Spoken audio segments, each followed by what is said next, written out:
China, EMP threat.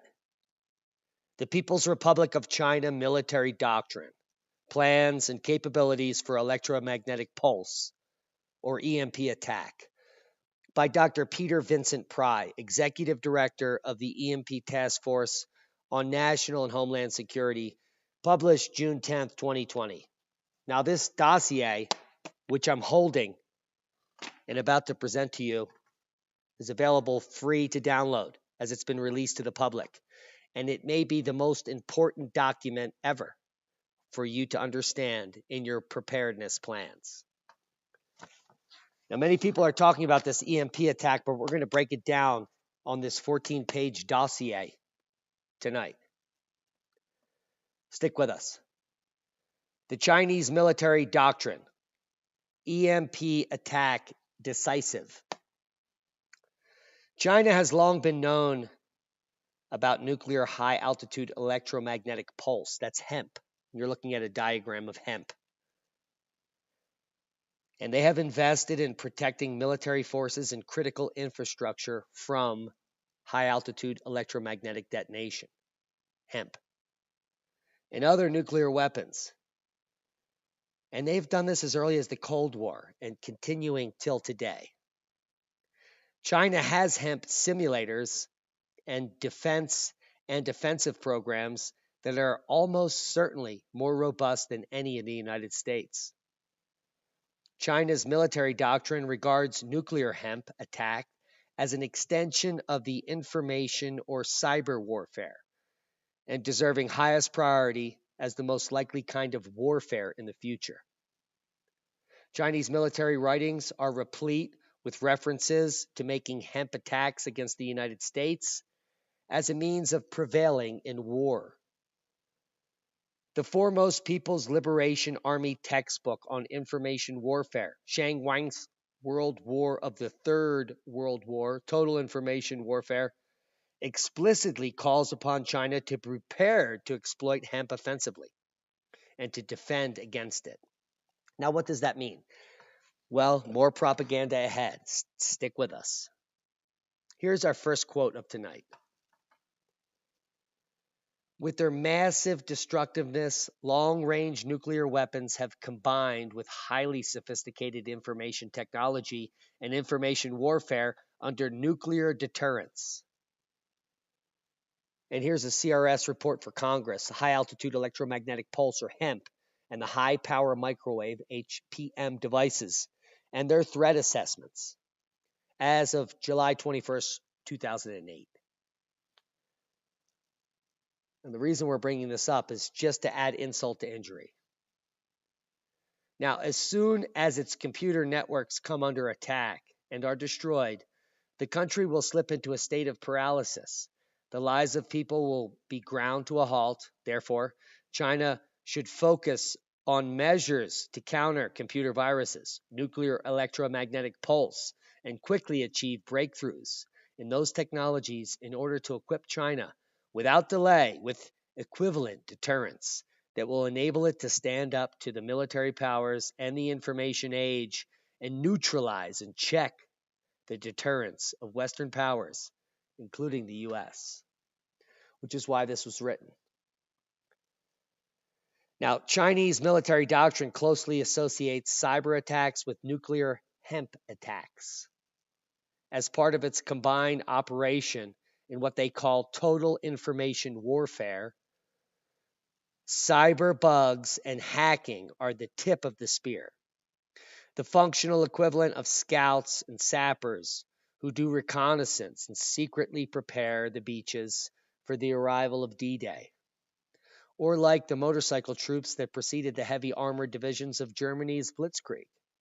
Therefore, China's cyber attacks, for example, most notoriously in June 2015 on computers in virtually every federal agency in the U.S., stealing sensitive information on millions of federal employees, reportedly on every employee of the federal government, some say, should be regarded as a possible practice or preparation for the total information warfare, including, but not limited to, nuclear HEMP attack. Isn't it funny how hemp is legal almost over the entire U.S. and we're about to get attacked by it?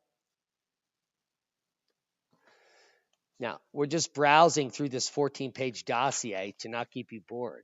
But let's talk about China has super EMP weapons. Do they? Well, of course they do. Chinese open source military writings describe the possession of super EMP weapons, as seen above, for example, in the Arctic from the PRC, that's the People's Republic of China Air Force Engineering University. How to execute a nuclear hemp attack on Taiwan using super EMP weapons was described in an interview with one of the founders of the People's Republic of China's nuclear weapons program and deputy director of the Institute of Theoretical Physics, General Lin Qingqing. I can't even make that up. Taiwan military intelligence in open sources credits China with having a super EMP nuclear weapon based on a design information stolen from the U.S. Nuclear Weapons Lab. Taiwan is generally regarded as the nation's most expert on China's military capabilities, doctrine, and planning, just as Israel is generally regarded as the nation's most expert on military threat posed by its neighbors. This dossier goes on. Hemp appears to be the key victory in China's military doctrine. Isn't that crazy? Against U.S. aircraft carriers and Taiwan. For example, from the official newspaper of the Shanghai Communist Party Central Committee. And I quote, "The possession of electromagnetic pulse bombs or missiles will provide the conditions to completely destroy an aircraft carrier fleet and the way to complete victory in dealing with aircraft carrier fleets. According to Using a Bomb to Deal with Aircraft Carriers,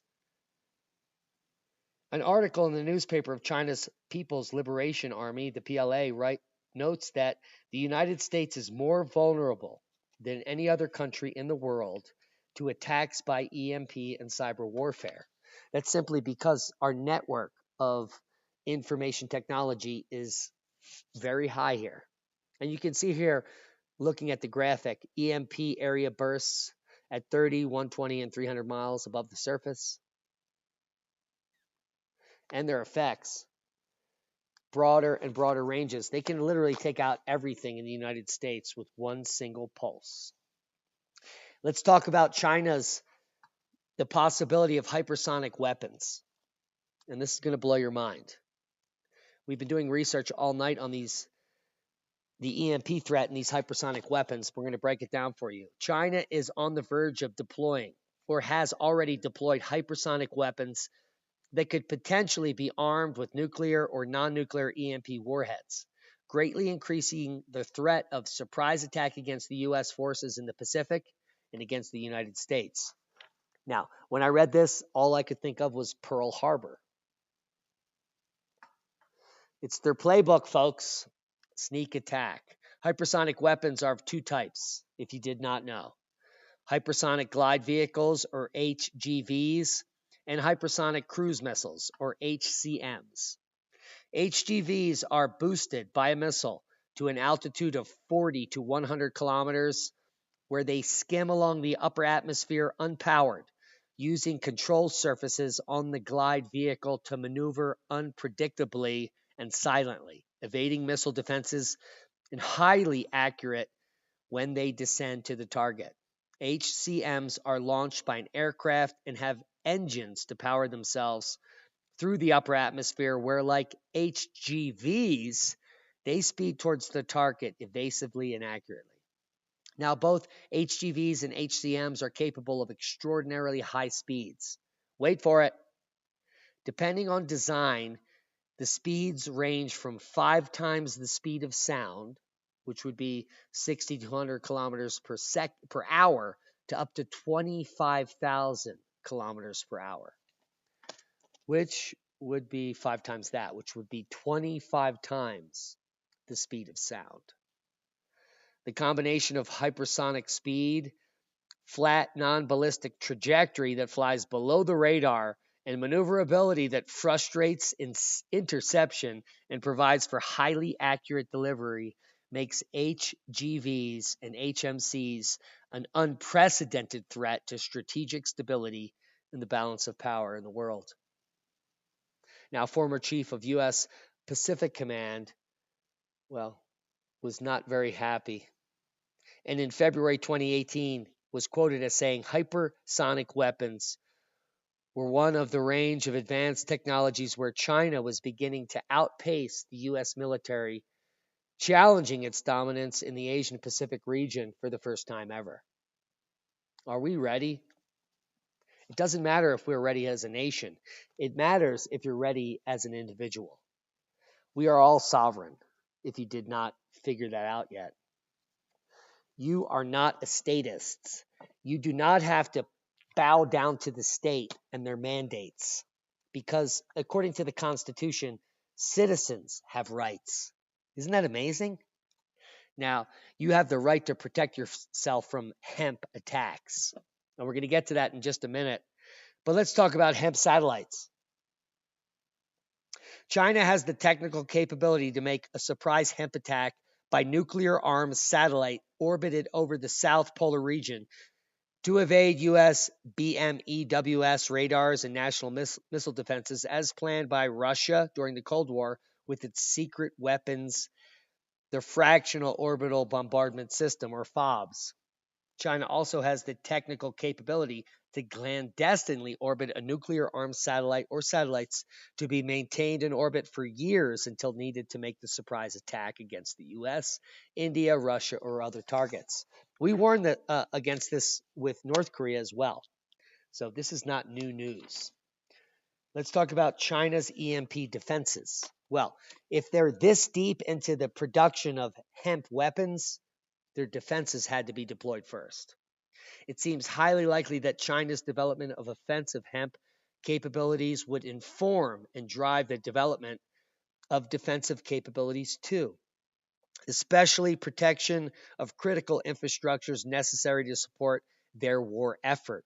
Moreover, China's proximity to North Korea and Taiwan, both potentially nuclear flashpoints for a hemp event, would likely raise Beijing's concern about protecting its critical infrastructure in this dangerous neighborhood.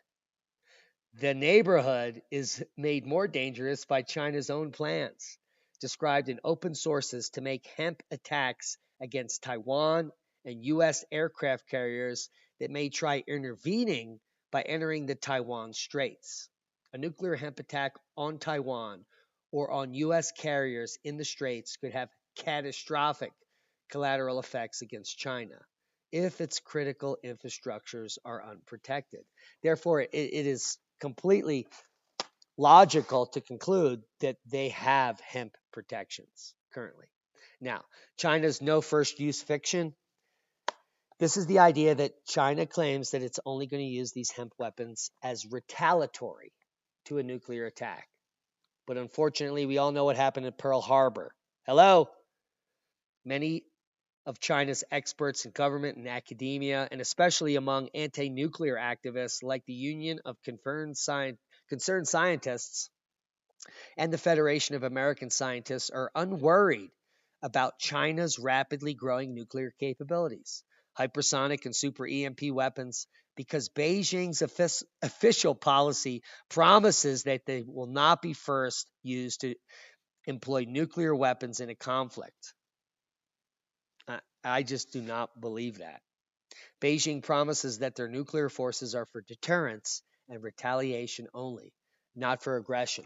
Well, that means that their high-altitude EMP detonation will be the initiation of the war, and that will shut down the grid, shut down all communications, and basically cripple the entire military infrastructure.